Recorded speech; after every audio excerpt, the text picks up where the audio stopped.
ನಂಜನಗೂಡು ತಾಲೂಕಿನ ದೇವರಮ್ಮನಹಳ್ಳಿ ಹುಂಡಿ ಗ್ರಾಮದಲ್ಲಿರುವ ಶ್ರೀ ಮಹದೇಶ್ವರ ಸ್ವಾಮಿಯ ದೇವಾಲಯದಲ್ಲಿ 2ನೇ ಕಾರ್ತಿಕ ಸೋಮವಾರದ ಪ್ರಯುಕ್ತ ಅಂದರೆ 11/11/2024 ರಿಂದ 15/11/2024 ಶುಕ್ರವಾರದ ತನಕ ಶ್ರೀ ಮಹದೇಶ್ವರ ಸ್ವಾಮಿ ದೇವಾಲಯದಲ್ಲಿ ಪೂಜಾ ಮಹೋತ್ಸವ ಹಾಗೂ 5 ದಿನಗಳ ಕಾಲ ಮಹದೇಶ್ವರನ ಧ್ಯಾನ ಕಾರ್ಯಕ್ರಮವನ್ನು ಹಮ್ಮಿಕೊಳ್ಳಲಾಗಿದೆ.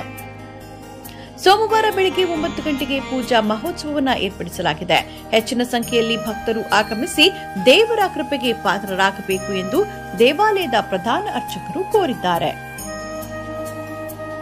ಸೋಮವಾರ 11/11/2024 ರಿಂದ 15/11/2024 ಮಲೆ ಮಹದೇಶ್ವರ ದೇವಸ್ಥಾನ ದೇವಿರಮ್ಮನಹಳ್ಳಿ ಹುಂಡಿಯಲ್ಲಿ 5 ದಿನ ಹೆಚ್ಚಿನ ಸಂಖ್ಯೆಯಲ್ಲಿ ಬಂದು ಭಾಗವಹಿಸಿ ಹಾಗೂ ದೇವರ ಕೃಪೆಗೆ ಪಾತ್ರರಾಗಬೇಕೆಂದು ಕೇಳಿಕೊಳ್ಳುತ್ತೇನೆ.